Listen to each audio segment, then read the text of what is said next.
Dr. Adi Jaffe. Dr. Adi Jaffe, a UCLA-trained psychologist and renowned expert. Our guest today, Dr. Adi Jaffe. Dr. Adi Jaffe.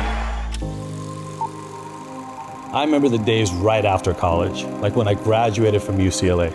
Now, I wake up at 5:30 in the morning now as an adult. But when I just graduated college, I was not the kind of guy who liked to wake up early, if you know what I mean.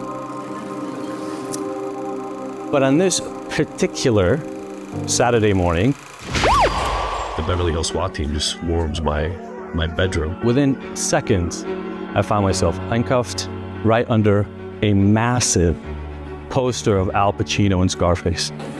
That line, I have to give people just a couple of seconds because they didn't expect me to be a meth-addicted, drug-dealing ex-con. Did a year in rehab, then I did a year in jail in LA County. And when I got out, I had 9 felonies on my record. I was a heavy user of meth for years, and I was high the entire time. And now I'm on a TEDx stage giving a speech.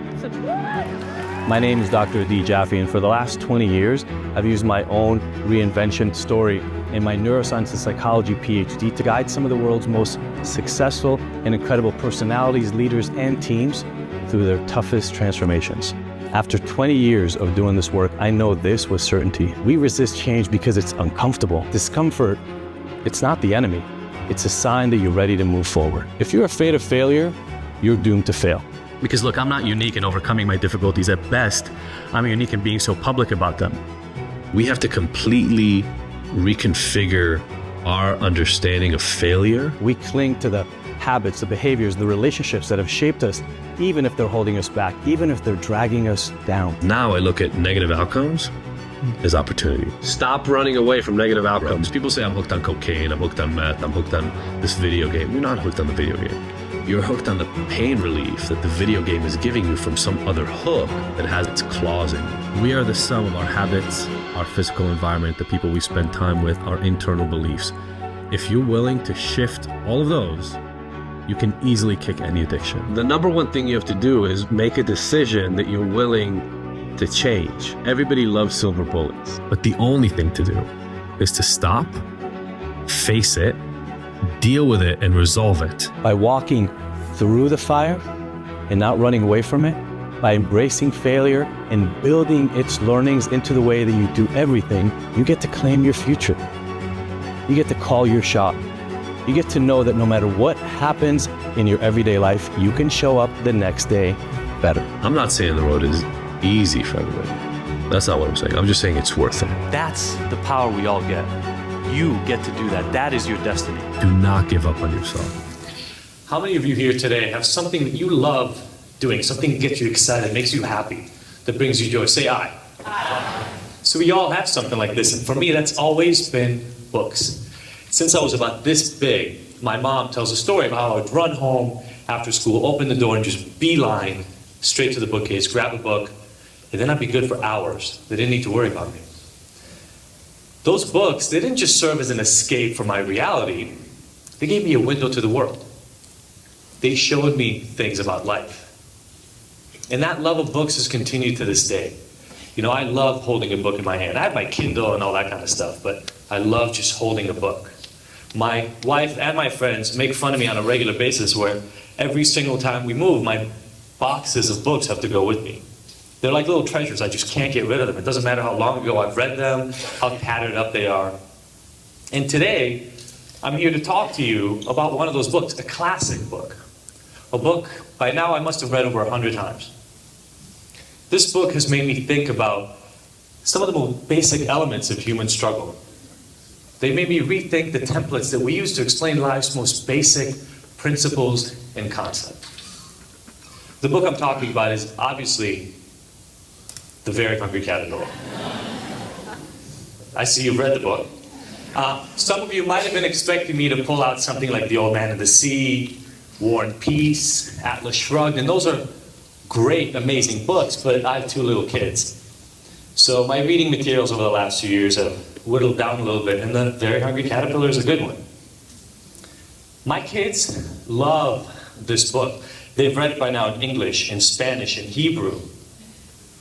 They just can't get enough of it. And why wouldn't they love it? It's a book about bugs, and let's be honest, kids love bugs. And it's this nice little metaphor of their life. The little guy is born and he eats and grows up and gets bigger and eats more, apples and pears and all that stuff. You've read the story.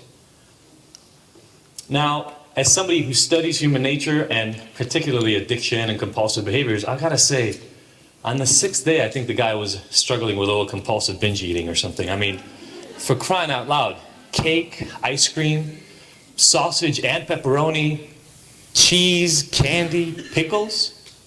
I mean, for all we know, this here is literally the caterpillar's college stage. But that's not even the most important part. It's not the one I want to focus on today. And the reason is that something magical happens on the next page. After all the feeding is done, when the caterpillar is as big as it's going to get, it wraps itself up in a beautiful cocoon, and then it goes to sleep. And on the very next page, it emerges as a beautiful butterfly. It's such a classic tale of transformation. Magical, quick, and unfortunately for most of us, completely divorced from reality. I know because I've gone through my own version of a metamorphosis of sorts. And through my work, I've seen hundreds of people literally transformed. For me, it started pretty simply, with a nice upper middle class childhood, growing up, playing outside, hanging out with friends, going to school, just the usual. And then my family decided to move all the other way to the other side of the world, to America. I was really excited about it. I mean, wouldn't be excited about moving to America, but once it happened, I found myself isolated and not very well prepared. I spoke the language, but not that very well. I had a strange accent at the time, which didn't make it easy, especially because I missed my friends, and I had a hard time making new friends. I was 14, it was the beginning of high school. Not exactly the easiest time to make friends anyway.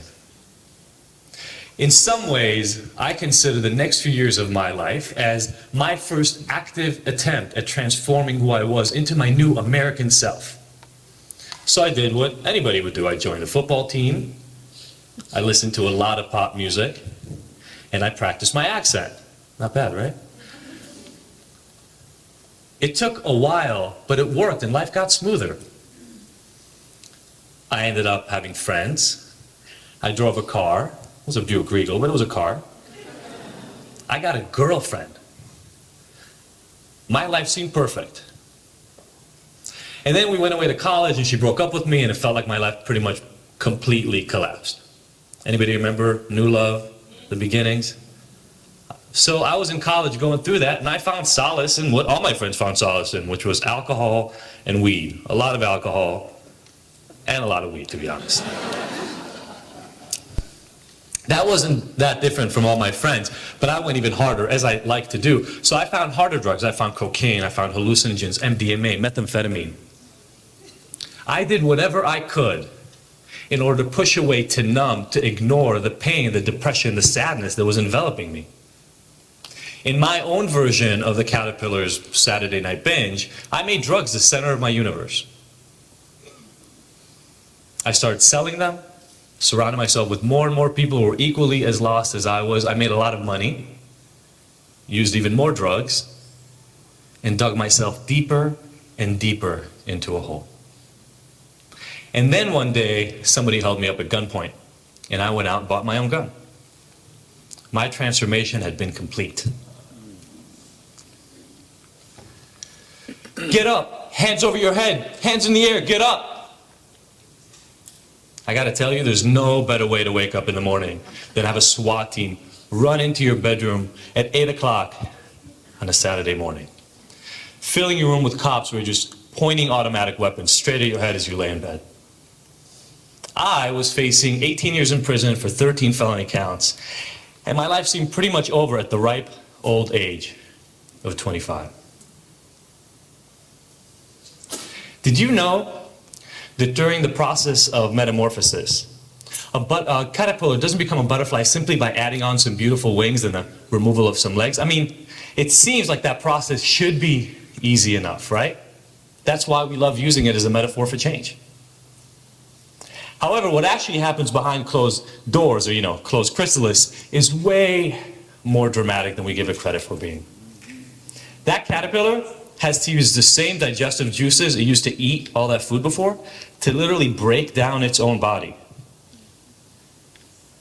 The resultant cells that can pretty much be described as primordial soup at that point, or goo if you open it up, are like human stem cells that then create a butterfly essentially from scratch. You see, on my next page, after the SWAT team arrest, there was no butterfly. Actually, as I was working on this and thinking about my life, I couldn't even figure out exactly where the butterfly would come in.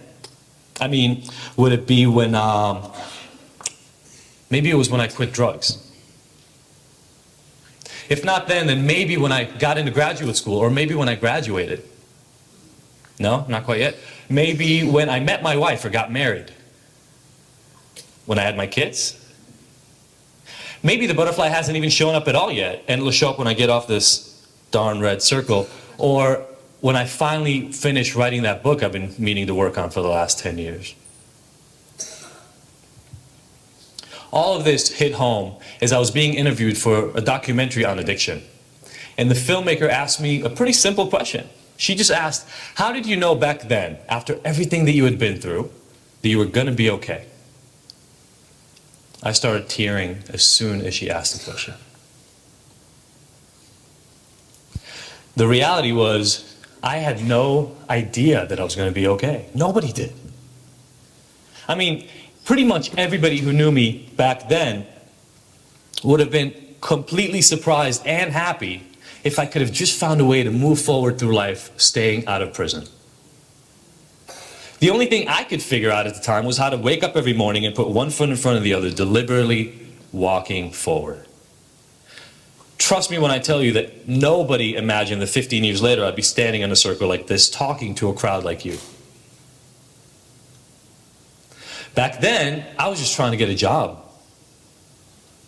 And then I would get rejected time and time and time again. Every single time I saw a job application and had to check that box. You know that box? The one that asks you if you've ever been convicted of a felony? Many of you may not have had to think much about that box before, but for me, that box became the seal of death. It was the nail in the coffin, the guarantee that I'm never going to hear back from these people. And so it went for months. It was only after dozens of these kinds of job applications and no help that I finally applied to go back to school. The place I swore, by the way, I would never go back to. But I was out of options. Couldn't get a job anywhere, had no idea how to move forward past this life that I'd made for myself. Trust me when I tell you that nothing was safe and nothing was certain. Over the past 15 years, I've had to recreate or eat the previous version of myself many times. For me, probably like you, the process of change is ongoing. I don't think it's anywhere near over yet. Sure, everybody loves the story of the ex-drug addict who's made a life for himself. It's nice and it's easy to ignore all the pain, the struggle, the effort that went into it when the end result seems relatively natural as you see me now. It's even easier to ignore the stuff you literally don't see behind me. All the support, the help I needed from my parents, my friends, my mentors, people without whom, trust me when I tell you, there's no way I'd be here. But everybody wants a simple story. The problem with that is that this myth we've created, that real magical transformation happens only to a select few who are either incredibly successful and good or incredibly lucky, means that the struggles that all of us end up going through get interpreted by so many as failures when they're anything but.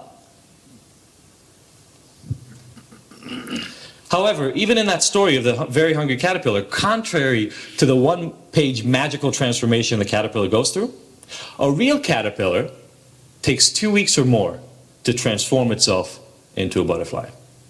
Now, I took the liberty of doing a little bit of calculation for you guys and translating that into human years. It ends up being about 7 to 40 years of work.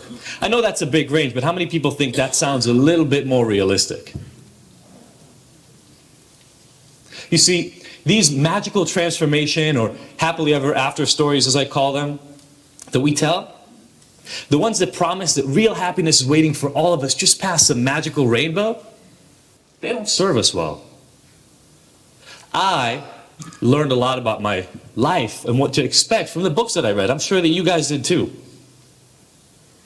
And guess what? If we teach kids that life is full of magic and happiness and free of struggle, and that you just meet somebody and magically live happily ever after, what do they learn to expect? Exactly that. So many of the clients that I've dealt with in my life over the past 10, 12 years have struggled with exactly this problem. They expected life to be smooth and full of beauty and success, only to be confronted with reality. Sometimes it's simple stuff. Maybe they just didn't do as well in school as they thought that they would or were promised that they would. Maybe they didn't end up being as popular as they wanted to be. But sometimes it's serious. Like maybe they struggle with trauma early on that nobody would ever talk about and kind of got brushed under the surface. Or maybe they suffered a health setback that came out of nowhere. The bottom line is they weren't prepared. And when their real life didn't match their fantasy, they felt like failures. So, just like me, they turned to coping strategies. Strategies that made it easy to move away from the pain, numb it, ignore it in the short term, but created even more pain and suffering in the long term. The most magical transformations that I've seen in these people happen when they realize that their strife, their struggles, they're not impossible to overcome. They're not some magical indicator that they're faulty at heart. All they're an indication of is that they're human and they're struggling with everyday life.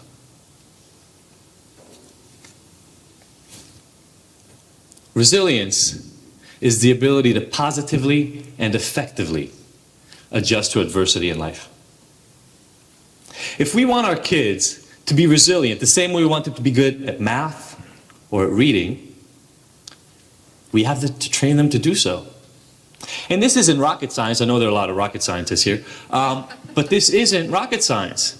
We know many of the factors that end up being important. This is not an exhaustive list, but look at some of the things that matter. Social support, self-esteem, having an appropriate cognitive perception and appraisal of what it is you're struggling with, having a sense of control of your world. Think of all the things that happen, especially in these second, third, and fourth points, when you've been told your whole life that relationships are supposed to be easy.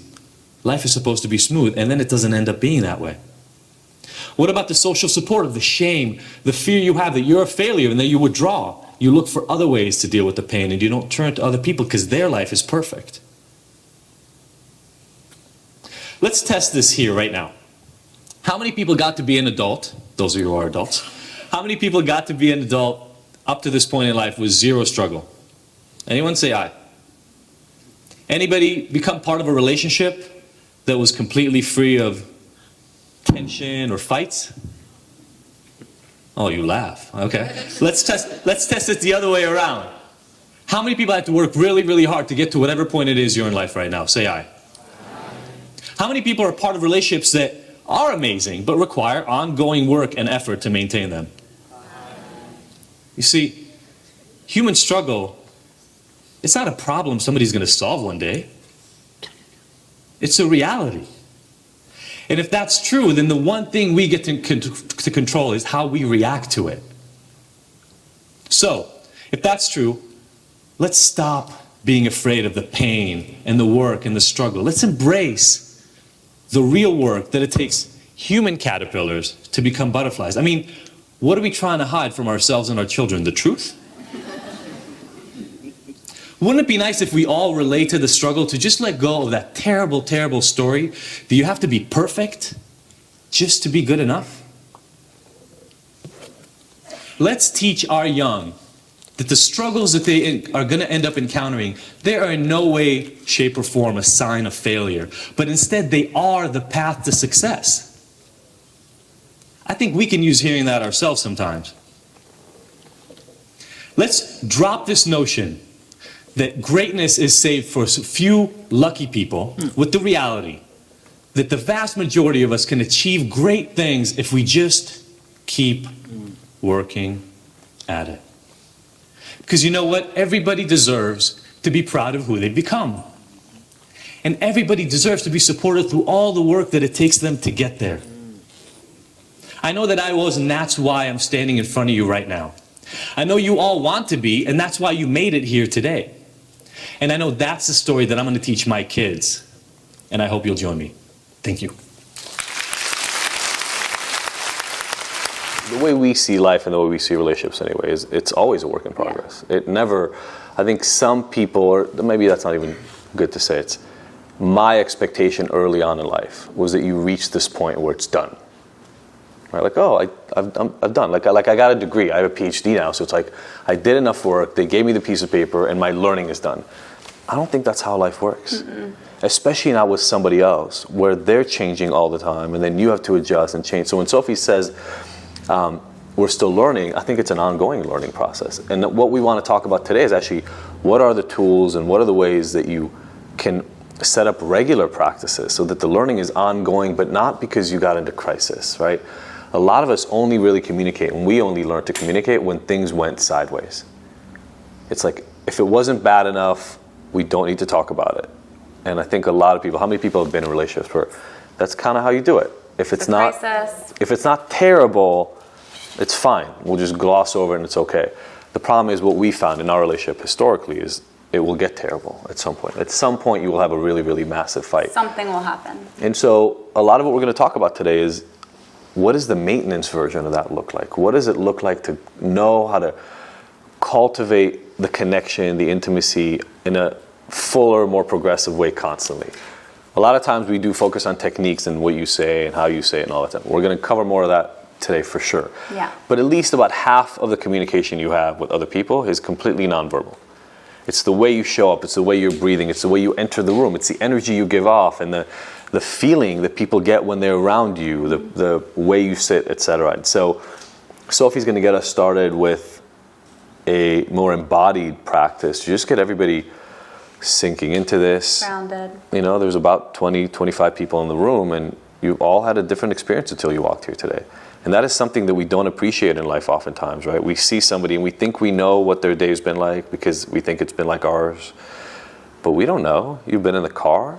Some people may have been literally fighting all the way until they parked the car and they're like, all right, come on, let's put our happy face on, get in, we're doing the communication workshop. Or you've had a really relaxing day and you kind of are trying to step into learning mode. Whatever that might be for us, I think we can bring everybody into the same space a little bit. Because this is nonverbal, a lot of stuff that we normally would defend against when we talk and we maybe wouldn't even allow ourselves to express can end up coming up in nonverbal techniques, which is what I love about starting out that way and even the next thing that we're going to end up doing. I think most people expected we're going to come in, they're going to show us some tools, maybe get some handouts, maybe there'll be like a PowerPoint, we'll talk about this is what happens in your nervous system when you disagree. And we will cover a lot of that, no PowerPoint, but we will cover a lot of that in the afternoon session. But that's not how we actually communicate with other people half the time. Half the time it's all the unspoken stuff, it's all the habits, it's all the things that show up when we don't expect them to. Learning is great. It's really, really nice to learn.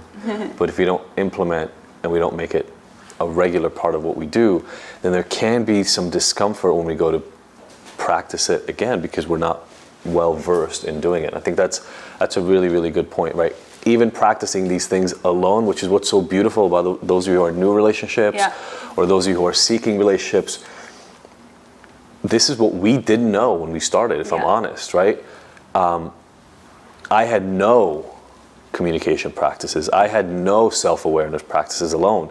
And so when I met Sophie, any conflict that came up, anything that she threw my way that I wasn't aware of how to handle or didn't know what to do with, I was just pushed to the side. Yeah. Because I had nothing, I didn't know what to do with it. I had no tools that I'd practiced before. And most of the time it was okay because the things were not that big. The conflict was not massive, it wasn't going to break us up. But every once in a while something happened that would be core, that would have some core issues around who we are as a couple, what we want to do with our lives, how we want to behave in a coupleship. But I wouldn't know how to talk about those either. Yeah. Because if I don't know how to talk about the little stuff, I definitely don't know how to talk about the big stuff. And it would pile and pile and pile. And we'll talk a lot today about how to get through that more quickly, right? How to release it as fast as you can. Because if you can sink into each other in 3 minutes of breathing, imagine how much better life would be if we just have a few of those times. Daily, weekly, monthly, it almost doesn't matter, right? You talk to most people out there and you ask them how they communicate, and it's mostly like, hey, what'd you do today? Not much. Cool, what do you have tomorrow? All right, all good. You want to watch the show? Sure. Boom, that was it. Like, that was communication for the day for a lot of couples. And then we wonder why things come up. You know, Sophie and I talked about early on in the relationship, and, you know, when you first get together with somebody, it's magical. It's like, everything they do is amazing.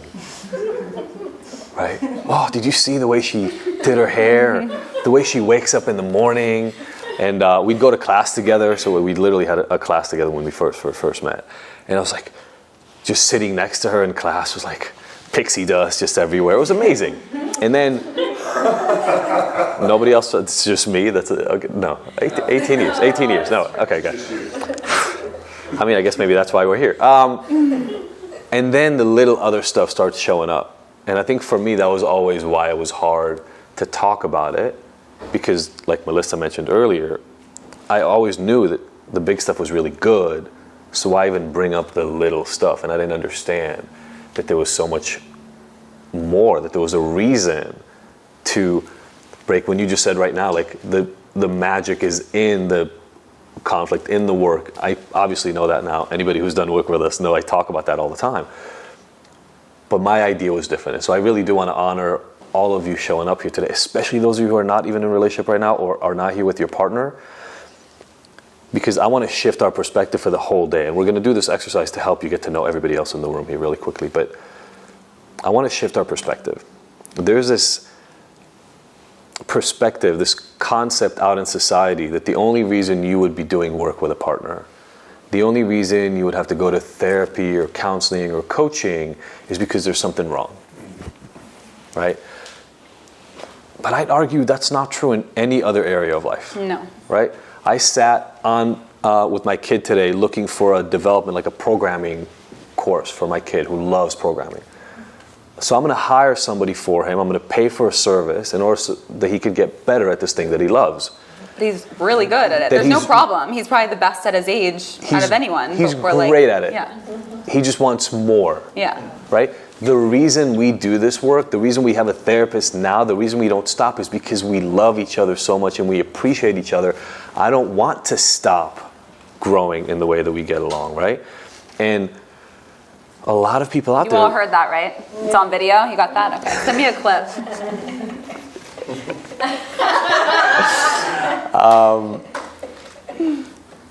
It is so antithetical to the way we're told to show up. Yeah. Especially around mental health in general, but really in coupleship. Like if you tell anybody we're going to couples therapy or we have a couples relationship coach, the first question they ask is what? What's wrong? What's wrong? Yep. Like what the fuck? Yeah. Why can't we be going because we want to make it better? Why do we have to go because there's something wrong? And I think a lot of people don't go until there's something wrong because of that judgment. But one of the things that, I don't know if Sophie knew that she did when she did it, but when we got back together after a year of being broken up, she said, we got to start going to therapy right away. And we're dating. And if I wouldn't have loved her that much, I probably would have said no. Yeah. I'm not going. We're literally restarting a relationship. I'm not going to couples therapy with you. We're like in the beginning of our dating relationship. Sophie and I have not only obviously had our own experiences having conflict because we've been in a relationship, which is kind of funny to hear. We have a lot of experience having conflict. How about you? We've also done a bunch of trainings, and one of the trainings we did was with the Gottmans. And Has anyone heard of the Gottmans? Husband and wife therapist team. They're awesome. Yeah, they're sort of like he's kind of like the godfather of relationship science, honestly. He really, really is. And I'd read a lot of their stuff. They have the thing about the 4 horsemen, which we might get to at some point today. But there was this thing that I heard in the first day of the workshop, which I'd heard before, but we covered it in a different way. And I want to start us out with that because it was really shocking to me when I first heard it. 69% of conflict in relationship is unsolvable. And what they mean to say by that is it doesn't result in a compromise. There's no agreement made in the end. Nobody feels good about the experience in terms of I got what I needed or I got what I wanted. There was no solution. No actual solution was agreed to at the end of whatever that disagreement was. 69%. And when I first heard that, the first thing that dawned on me is that seemed to go completely against the whole point of the argument. The way we at least used to, and I'd love to hear your perspective on this, Sophie, but the way we used to argue, sometimes still, but the vast majority of the time we don't do this anymore, was trying to prove a point. We were trying to tell the other person how we saw things in a way that would make them understand how we see them and eventually agree with us if possible, right? Like that would be the ideal situation. Convince them that we were right, and here's all the proof, and here's all the evidence. Yeah. Here's the list of, bullet points on why I'm right, and then you'll see that I won. Yeah. And anybody else ever have an argument like that? You collect all the evidence. You're like, look, you sent the text at 4, and I was here. Here's my map location. I told you in the email 3 days ago that the thing, like, you come like a lawyer. You come ready for the thing. And we're sitting there in this workshop, and I'm like, 69% is not solvable? Then I'm showing up wrong to these things. Because I'm showing up 100% to solve them. Like, there was not a part of me in my head that walked into a disagreement without the idea that I'm trying to figure out how to fix this or solve it. And less than a third of them get solved. And that made me have to totally rethink, why are we even showing up to the fight? Like, why am I even having the fight if I'm going to end up not winning it? Which I understand can sound kind of, self-centered, but that's really where it was at first.